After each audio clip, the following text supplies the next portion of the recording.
welcome back. Chapter 17 and 18 coming up on Nowhere Emporium. So, chapter 17 is called Ghosts. Ellie, this is your fault. Daniel stormed down a passageway of shimmering black brick, tailing Ellie behind. Sorry, she said, trying not to laugh. You look great, really. This, said Daniel, grabbing a handful of his black lace ruffles spilled from his orange suit. Does not look great. How could it possibly look great? He turned and strode off with as much dignity as he could. How many times do you want me to apologise? Asked Ellie, catching up with him.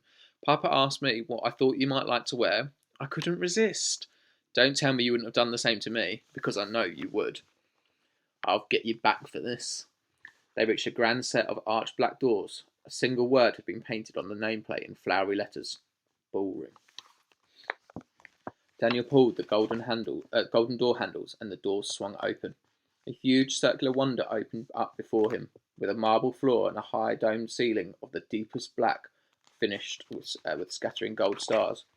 The wall of the ballroom was made entirely of glass, circular and continuous, looking out towards the illusion of the clear night sky and an impossible large full moon.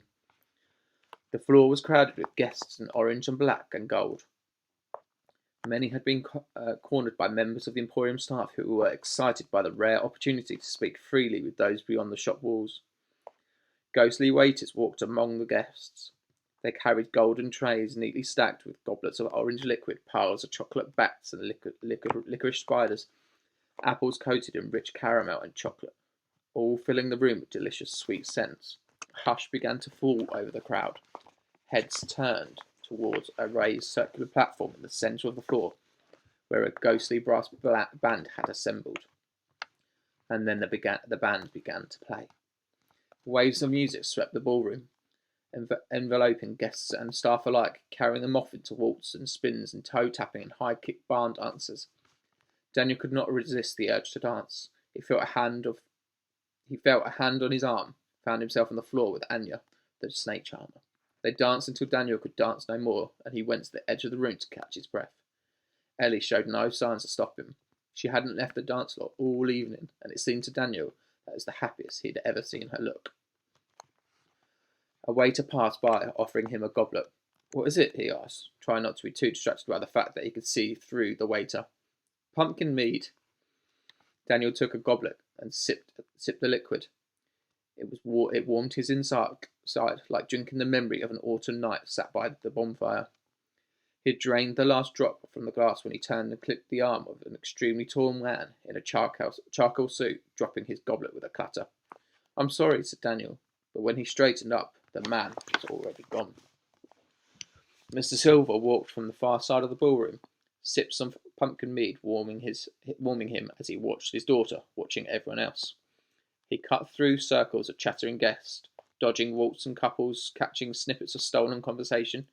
He smiled as he passed Caleb, who had cornered several guests from the outside world. Tell me, is it true that the moon is really made from cheese? And if so, what cheese? Nothing too crumbly or runny, I bet. Silver stopped and finished his mead, glancing up at the chandelier high above. Something in the corner of his eye bothered him. He turned his head. Everything, the music and the chatter, the graceful movement of the dancing guests, the waiters and the gleaming chandelier, seemed to stop. Mr. Silver's grey eyes fixed upon the blue eyes of the man striding through the crowd towards him. He recognised him at once. As Vindictus Sharp approached, he removed his bowler hat, stopping so close to Silver that their chests almost touched. The air crackled and sparked around them. Mr. Silver's face was as colourless as one of his ghostly waiters. His mouth was shut tight, his expression frozen, unreadable. You are a difficult man to find, Lucian, said Sharp. I do my best, Mr. Silver whispered. Sharp's mouth curled into something that might have been a smile, and might have been a sneer. He leaned in slowly, deliberately, and whispered something into Mr. Silver's ear. Then he straightened up once more. He waited. At first, Mr. Silver did nothing but look at the floor, and when he raised his head at last, his face was heavy with sadness. He managed a slow nod. Sharp offered a handshake. When their hands touched, lights around the hallway began to flicker. A few bulbs blew out, spitting shards of glass among the feet of the guests, who gasped and shrieked and laughed, believing it to be part of the entertainment. A flash of white teeth from Sharp, and he turned and began to walk away from the crowd.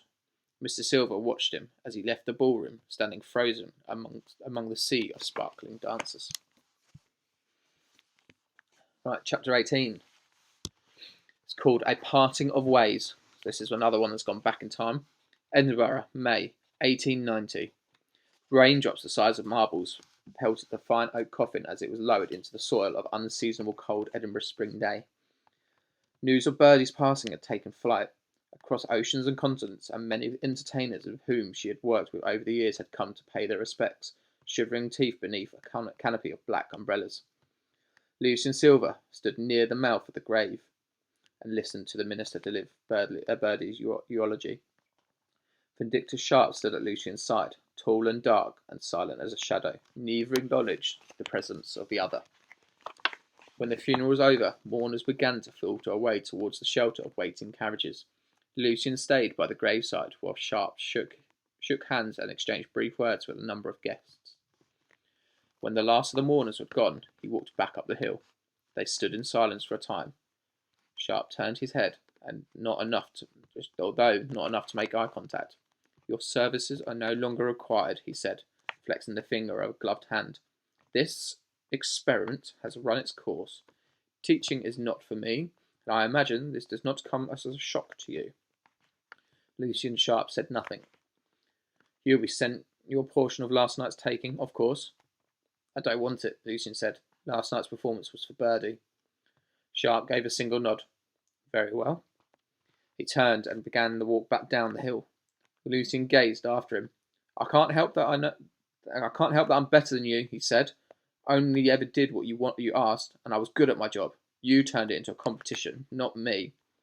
He'd uttered these words in barely more than a whisper, but in the silence of a graveyard, even the softest spoken words can become intensely powerful. Sharp stopped. He did not turn around. "You are not better than me," he said. There was an edge to his voice, and dark and dangerous. "You will never be better than me. I rescued you from the gutter. That is where I expect you to return, now that you do not have my coat-tails to ride upon, or a foolish old lady like Birdie to protect you." Lucian glared. "Must be strange for you, being in a graveyard, considering you don't ever intend to die. I've always been too afraid to ask why you never get any older, but I think I might be piecing together the answer. You steal time from other people, don't you? You make their lives shorter so that you can extend your own. How can you live with yourself?" A long silence. At last, his back still turned, Sharp said, "Goodbye, Mr. Silver. Good luck." Lucian watched his former employer wind down the path towards the comfort of his carriage. When the slick black horses had pulled Sharp through the iron gates, it occurred to Lucian that a very long and interesting chapter of his life had come to an end. He turned his attention one more time to the fresh grave at his feet.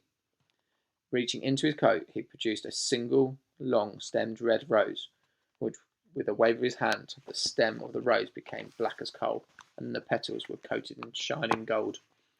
Lucian placed the black gold rose on the headstone. "Goodbye, Birdie."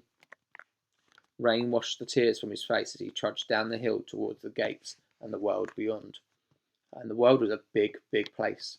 Lucian did not know where to go or what to do next.